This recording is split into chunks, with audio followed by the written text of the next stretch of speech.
பிரதமர் மோடி தலைமையிலான அரசு வெளியிடும் விளம்பரங்கள் எந்த மொழியில் இருந்தாலும் அந்த சொற்கள் இந்தி உச்சரிப்பாகவே அமைகின்றன. எடுத்துக்காட்டாக ஸ்வச் பாரத் என்ற எல்லா மொழிகளிலும் விளம்பரம் செய்யப்படுகிறது. தூய்மை இந்தியா என்கிற தமிழ் சொல்லோ அதற்கு இணையாக இந்தியாவின் பிற மாநில மொழிகளில் உள்ள சொற்களோ முன்னிலைப்படுத்தப்படுவதில்லை. அரசு திட்டங்களுக்கான பெயர்கள் அனைத்தும் இந்தி அல்லது சமஸ்கிருதத்திலேயே சூட்டப்படுகின்றன. தலைவரே, திட்டங்கள் பேரெல்லாம் ஹிந்தியிலையும் சமஸ்கிருதத்திலையும் இருக்கு. நியாயமான விஷயம் தலைவரே, வேற மொழியிலெல்லாம் இல்ல. அப்ப ஒரு சின்ன வேலை பண்ணலாமா தலைவரே? நம்ம கட்சிக்கு பேர் என்ன தலைவரே? திராவிட முன்னேற்ற கழகம். திராவிடங்க கூடியதே தமிழ் பேர் இல்லையே தலைவரே. அப்ப அதை நீங்க என்னைக்கு மாத்த போறீங்க? உங்க கட்சிக்குள்ள சின்னம் என்ன? உதய சூரியன். அதை என்னைக்கு நம்ம எழு ஞாயிறுன்னு மாத்த போறோங்கிறதையும் சொல்லிருங்க. ஏன்னா உதய சூரியன் ரெண்டுமே சம்ஸ்கிருத பேர் தலைவரே.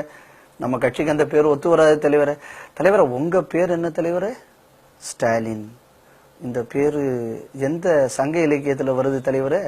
ஏன்னா சங்க இலக்கியம், திருக்குறள், சிலப்பதிகாரம் இதெல்லாம் தமிழ்நாட்டுல தெரிஞ்ச ஒரே ஆள் யாரு அப்படின்னா உங்க அப்பான்னு நீங்க தான் சொல்லிக்கிறீங்க தலைவரே. அவர்கிட்ட கேளுங்க, இந்த பேர் ஏதாவது இலக்கியங்கள்ல வருதா அப்படின்னு கேளுங்க. அப்படி இருந்ததுன்னா நம்ம அந்த பேரை வச்சுப்போம் தலைவரே. ஸ்வச் பாரத் எல்லாம் நீங்க வேற சொல்லி காணிச்சிருக்கீங்க தலைவரே. பாருங்க தலைவரே, இந்தியால பெருவாரியான மாநிலத்தில் உள்ளவங்க ஹிந்தி தான் தலைவரை பேசுறாங்க. அப்புறம் பாத்தீங்கன்னா இந்த குஜராத்தி, ராஜஸ்தானி, பஞ்சாபி, ஒரிசா இந்த மாதிரி உள்ள மொழிகள்ல கூட ஹிந்தி பேர்கள் ரொம்ப காமனா யூஸ் பண்ணுவாங்க தலைவரே. அதனால அந்த பேர் கிட்டத்தட்ட நம்ம நாட்டுல பெரும்பகுதி ஆளுகளுக்கு புரியும். அதுக்காக வேண்டி வச்சிருக்காங்க தலைவரே. அது என்ன தலைவரே தப்பு இருக்கு? அது நீங்க தப்புன்னு சொல்ல மாட்டீங்கன்னு எனக்கு ஒரு நம்பிக்கை இருக்கு. ஏன் தெரியுமா தலைவரே? பாருங்க, போன எலெக்ஷன்ல நீங்க போட்டிருக்கிற போஸ்டர் எல்லாம் பாருங்க தலைவரே. ஹிந்தியில எப்படி எல்லாம் போட்டிருங்க பாருங்க தலைவரே. அதுல கூட பாருங்க தலைவரே, உங்க படம் கூட இருக்கு பாருங்க தலைவரே. ஏன் அந்த இடத்துல ஹிந்தி பேசுறவங்க நிறைய இருக்காங்கிறதுக்காக வேண்டிதானே தலைவரே நீங்க ஹிந்தியில போஸ்டர் போட்டீங்க. அப்ப நீங்க ஏன் ஹிந்தியில போஸ்டர் போடணும்? பெருவாரியான ஆளுகளுக்கு ஹிந்தி அந்த ஊர்ல தெரியுது, அவங்கள்ட்ட ஓட்டு கேட்கத்தானே தலைவரை நீங்க போட்டீங்க. அப்ப நீங்க மட்டும் போஸ்டர்ல ஹிந்தி போட்டா அது நியாயம். இவங்க ஊர்ல எல்லாருக்கும் புரியும்படியா ஒண்ணு வச்சாச்சுன்னா அது தப்புன்னு சொல்றீங்களே தலைவரை. தெரியாம தொண்டம் போஸ்டர் போட்டுட்டான்னு சொல்லிருவேங்க தலைவரை. ஆனா பாருங்க, உங்க தலைவர், இன்னும் சொல்ல போனா உங்க அப்பா 26ஆம் தேதி மார்ச் மாசம் 2014 எலெக்ஷன்ல எப்படி ஓட்டு கேட்டாரு தெரியுமா தலைவரே? ஒரு பாட்டு பாடி ஓட்டு கேட்டாரு தலைவரே. அந்த பாட்டு வரி தெரியுமா தலைவரே உங்களுக்கு?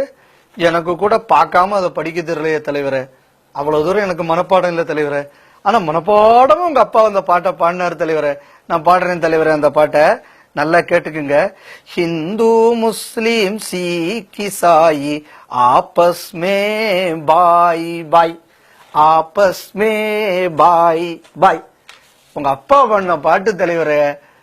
அப்ப உங்க அப்பா ஏன் ஹிந்தி பாட்டு பாடினாருன்னு இப்ப அவர்கிட்ட போய் கேளுங்க. தொண்டன் தெரியாம போஸ்டர் ஒட்டிட்டான். அப்ப அந்த ஊர்ல ஹிந்திக்காரன் நிறைய இருக்கான்னு தெரிஞ்ச உடனே உங்க அப்பா எல்லாம் ஹிந்தியில பாடி ஓட்டு கேட்கலாம். ஆனா நாட்டுல அதிகம் ஹிந்தி பேசினவனு, ஹிந்தி தெரிகிறவனும் இருக்கிற இடத்துல ஹிந்தியில பேர் வச்சா தப்புன்னு சொல்றீங்க. நாட்டுல ஹிந்தி பேசுறவனும் ஹிந்தி தெரிஞ்சவனும் அதிகம் இருக்கான். அதனால அவனுக்கு புரியுற மாதிரி பேர் வச்சா மட்டும் மோடி பேர் வச்சா தப்புன்னு சொல்றீங்க. அப்பா மட்டும் பாடலாமா தலைவரே? நீங்களே சொல்லுங்க தலைவரே.